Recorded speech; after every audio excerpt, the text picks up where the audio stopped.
To respond to the OF diversity hire about women evolving from their grandmothers, women becoming mattress actresses on the internet shows that women are devolving and not evolving.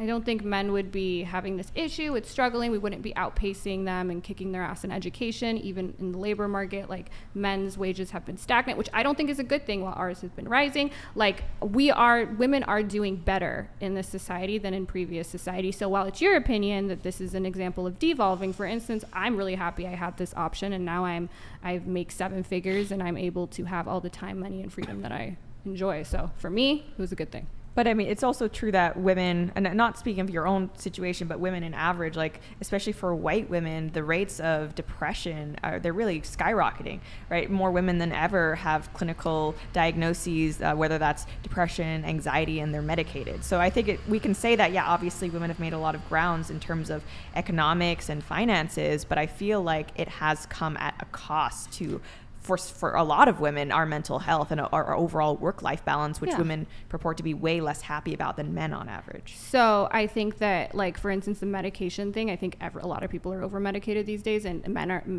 are more on that stuff too. So there's a correlation versus causation thing. So while it's true, and I think there are great, I've read a lot of books on this, Lost Connections, Johan Hari is a great book on this. I think social media can have an impact, but to say it's because they're less involved in their roles as mothers, and especially mothers, because while studies do show marriage tends to make people happier, kids don't, and the happiness gap is the largest in the United States, actually. So I don't think that to jump to, oh, women are unhappier, so the reason must be, especially when there's no evidence to bear that out, is because they're not wives and mothers, is erroneous.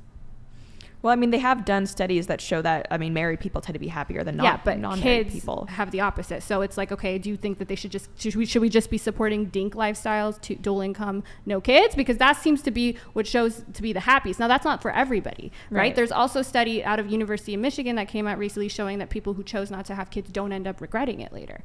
So it's not for everybody. Right, but there are also studies that, like, we obviously support to talk about happiness because we don't want to be unhappy, but they've also measured things like loneliness, and people who aren't married, who don't have kids, they are more likely to be something like lonely. So I think having meaningful connections is one of the biggest contributors to happiness. But outside. I guess, like, not just women, not just men, in general, as we have progress, like, we are falling short in those areas. So that's a big thing. I just talked about Lost Connections. Johan Hari, he talks about this, that social media, people aren't getting outside more. People don't have communities anymore. I mean, there was, like, back in the day, if you asked how many close friends do you have, people had, like, oh, I have 3, I have 5. Now the average is 0, especially for men. Men seem to be really struggling finding friendships or having those good friendships. So I agree with you there, but I don't think the answer is, okay, we go back. I don't even think that's practical, and I don't think that is the reason, oh, women are now in the workforce, that's why we're lonelier. We've had social media, which has deeply contributed to it. There are other factors that could be causing it, and so it's a correlation causation problem.